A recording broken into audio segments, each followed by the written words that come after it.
So alam nyo mga kapatid, isang bagay ang nakakatuwa.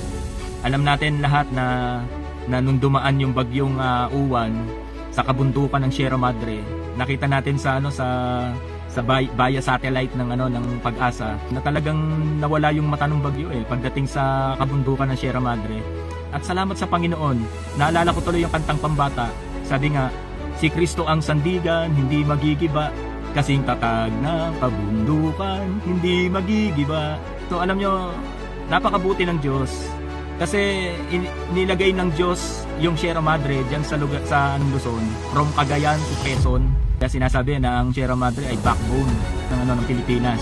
So alam nyo, napakabuti ng Panginoon, nilikha niya yung bawat mga kabundukan na yan for a purpose. May layunin ng Panginoon. Yun nga lang mga kapatid, ito ang nakakalungkot.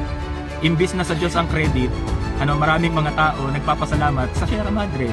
Nawawala yung tuon sa talagang nag-create o sa creator ng bundok ng Sierra Madre. So nakakalungkot kasi ang credit sa mga social media ngayon, si Sierra Madre na ang natataas. So kung hindi natin napapansin mga kapatid, ang Diyos ang lumikha niyan. At dapat talaga ang pagpapasalamat, ang credit ay tanging sa Panginoon lang. Salamat sa Diyos kasi nilikha niya yung mga kabundukan.